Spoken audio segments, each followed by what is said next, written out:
இப்போது மனோஜ். திருஷாவுக்கு நன்றி.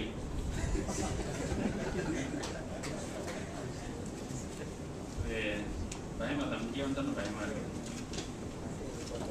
குறிப்புகள் எழுதி வந்துருங்க, அதை அப்படியே படிச்சேன்.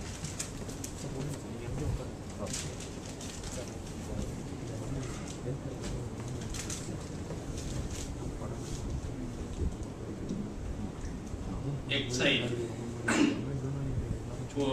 சாருவோட ராசலீல வந்த உடனே முதல்ல படிச்ச ஆளா நான் இருக்கும்னு அவரே சொல்லியிருக்காரு. அதை உடனே படிச்சுட்டேன். அடுத்து காமரூப கதைகள், அது வந்து நம்ம கேரக்டராகவே கொஞ்சம் இருந்ததுனால அதுவும் படிச்சாச்சு கொஞ்சம். ஆனா இதை ரொம்ப லேட்டா தான் படித்தேன் இந்த நாவலை. ஆனா அவரோட எந்த நாவலையும் படிச்சு இல்ல, மொத்தமா நம்ம படிச்ச நாவல்ல இப்படி ஒரு அதிவேகத்துல எந்த நாவலையும் நான் படிச்சதில்லை. அது கிட்டத்தட்ட நான் ஒரு 4.5 மணி நேரத்துல படிச்சிருந்திருக்கேன். திடீர்னு பார்க்கும்போது 172வது பக்கம் ஆயிருக்கும். அது என்னடா இந்த லைட்னிங் ஸ்பீடுன்னு வாங்கலாம், அந்த மாதிரி அந்த ஃப்ளோ. அது அவரோட மொழி நடையோட வசீகரம் தான். சரளம்ன்றது வெறும் சரளம் மட்டும், அதுல காட்சி விரியணும் எழுத்துல அப்படியே விசுவலைசேஷன் அப்படியே தெரிஞ்சுக்கிட்டே இருக்காது, தடையே இல்லை.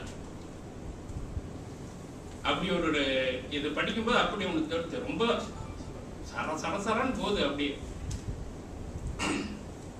அது இந்த நாவல்லே வரும் ஒரு இதுல குறிப்பிடுறாங்க, இது நாவலா அல்லது பல கட்டுரைகளின் தொகுப்பா அல்லது டைரி குறிப்பா அப்படின்னு நாவல்லே கேட்டிருக்கேன். நமக்கும் படிக்கும்போது திடீர்னு அந்த சந்தேகம் வருது. ஆனா இந்த தனித்துவம் தான், அந்த யூனிக்னஸ் தான் இதுக்கு ஒரு புத்தம் புது அனுபவத்தை நமக்கு தருது இந்த நாவல் அப்படின்னு நான் நினைக்கிறேன். எப்படின்னா இது எந்த வரையறைகளுக்குள்ளும் அடங்காத வடிவமா இருக்கு, புதுசா இருக்கு, டோட்டலா இருக்கு, புதுசா இருக்கு. என்னென்னமோ மாதிரி ஒரு கலைந்து கிடைக்கும் நாட்குறிப்புகளை போன்ற ஒழுங்கற்ற சிதறலான அத்தியாயங்கள் உள்ளாது. திடீர்னு இந்த இதுல குறிப்பு அப்படியே படிச்சிடறேன். ஆனா எந்த சோர்வும் அலுப்பும் தட்டல எப்பயுமே, அது ஒண்ணு. இதை முதல்ல சொல்லிட்டாங்க, அந்த ஆட்டோ ஃபிக்ஷன் அந்த சுதந்திரத்தினால இது எல்லாவற்றையும் அனுபவிக்கிற, பார்க்கிற, படிக்கிற எல்லாத்தையும் தொகுத்து தர்றது. பல செய்தி ஏற்கனவே நமக்கு தெரிஞ்சதா இருக்கு, அது சொல்லியிருக்காரு எதுனாலன்னு. ஆனா அதை கொஞ்சம் மாற்றி இருக்கலாமோன்னு நினைக்கிறேன். அதை ரிப்பீட் திருப்பி வருது அப்படின்ற மாதிரி ஒரு தெரியுது. ஏற்கனவே வேறு வேறு இடங்களில் சொல்லப்பட்டவை, அது கொஞ்சம் அயற்சி இருக்கு, அது மற்றபடி அதுல ஒன்றும் இல்லை. அப்புறம் இதுல இந்த சிவாவோட பாத்திர அமைப்பு வந்து நாவல்ல ஒரு முக்கியமான அம்சமா எனக்கு தெரியுது. அதை அந்த எண்ணியல்ல அவன் வந்து கொள்ற நாட்டம், ஜோதிட கூட்டம், அந்த புடவை அணிந்து கொள்ளும், இதெல்லாம் கடைசியில் அவனோட புதிர்த்தன்மையை அவிழ்க்கிறது, இதெல்லாமே ஒரு புது அனுபவத்தை நமக்கு கொடுக்குது. அஞ்சலி உதயாவோட இது வந்து ஒரு பித்தேரிய காதல் வந்து அது அற்புதமா பதிவாயிருக்காது. அந்த மேட்னஸ் லவ்வோடது ஒரு 17 வயது பையன் எழுதுன மாதிரியே இருக்கு. அவனோட ஃபீல் அப்படியே அது பதிவாயிருக்கு அந்த இதுல.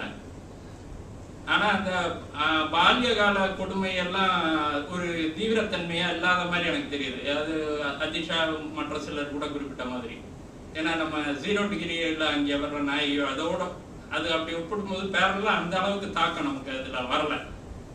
வராததுக்கு அப்புறம் வந்து அந்த நம்ம கொஞ்சமா என்னடா அவ்வளவா இல்லைன்ற போது ஒரு பிரமாதமான ஒரு கேரக்டர் இந்த கொக்கரக்கோ வந்து இருக்கிறதையும் டைல்யூட் இன்னும் அதை பயங்கரமா பண்ணி ஏன் அப்படின்னு இதா இருக்கு. இதுலயே அதிகமா அற்புதமான பாத்திர படைப்பு இந்த நாவல்ல பல புதுமைகள்ல இருக்கு. அதுல இந்த கொக்கரக்கோ பாத்திர படைப்பு வந்து பயங்கர. நான் ஆரம்பத்துல அது படிக்கும்போது ரொம்ப தேவையற்ற ஒரு தலையீடா இருக்கு, ஒரு மாதிரி ரொம்ப எரிச்சலா வருது, என்னடா ரொம்ப அதிக பிரசங்கித்தனமா அப்படின்னு தான் நினைச்சேன். ஏன்னா ஆசிரியர் குரல் மாதிரி சிலது வருது. சுஜாதா கூட சிலது பண்ணியிருப்பாரு சில கதைகள்ல எல்லாம். இந்த உதாரணமா அது பிளைட்டை பத்தி உள்ள அந்த காக்பீட்டோட இதை பத்தி எல்லாம் விவரிச்சுட்டே வருவார். என்னென்ன இருக்கும், த்ராட்டில் மானிட்டர் அப்படி அப்படின்னு நிறைய ஒரு அந்த பேரா ஃபுல்லா இருக்கும். திடீர்னு ஒரு பிராக்கெட்ல இன்னும் படித்துக் கொண்டிருக்கிறீர்கள் என நினைக்கிறேன் அப்படின்னு வரும். அது அந்த இடத்துல ஒரு டெக்னிக்கான உத்தி தான் அது ஃபுல்லா. அப்புறம் ஒரு அத்தியாயத்துக்கு அவர் தொடர் எழுதும் போதெல்லாம் ரகுநாதன் படார் என்று கதவை சாத்தும் 8வது அத்தியாயம் அப்படின்னு எடுத்திருக்காங்க. அது இருக்கு. அதுல சங்கீதா ஓம் என்று கதறப்போகும் 9வது அத்தியாயம் அப்படி போட்டுப்பார். அது மாதிரி ஒண்ணுதான் இது ஒரு டெக்னிக்கலான ஒரு ஒரு புது உத்திக்கு தான் கொண்டு வந்திருக்காங்க. ஆனா அது தலைகீழ அது நாவலுக்கு ஒரு கலரை புது வண்ணத்தை ஏற்படுத்துறது அந்த கொக்கரோ பாத்திரம் நான் நினைக்கிறேன். ஏன்னா அது எப்படின்னா அது இப்போ உதாரணமா அஞ்சலி வந்து பூரி எல்லாம் சுடுற கொடுமையை பத்தி பேசும்போது நமக்கு தெரியுது, பூரி சுடா வீட்டுல சுடுறதெல்லாம் ஒரு கொடுமையா அப்படின்னு நினைக்கும் போது அது நம்ம எண்ண ஓட்டத்தை தடார்னு குறுக்கீட்டுல வந்து இதெல்லாம் ஒண்ணா அப்படின்னு. இதுல என்ன சிறப்புனா ஒரு டோட்டலா ஒரு ஆசிரியர் எழுதுறத மொத்தமா டிஸ்மிஸ் செய்யற ஒரு இத கொக்கரொக்க பாத்திரம் அதுல செய்யுது. அதையே வந்து நாவலுக்குள்ளேயும் ஒண்ணு சேர்க்கிறார். ஒரு ஆசிரியரோட இதை மொத்தமா நிராகரிக்கிற ஒரு இதை உள்ள வந்து சேர்க்கிறதுன்றது அதுக்கு ஒரு தனி துணிச்சல் வேணும். அது சாருதான் முடியும். கடைசி அத்தியாயம் பார்த்தா அவரோட அந்த உதயாவுக்கு கொக்கரொக்க எழுதுற கடிதம், அப்புறம் அதுக்கு கடைசியில வந்து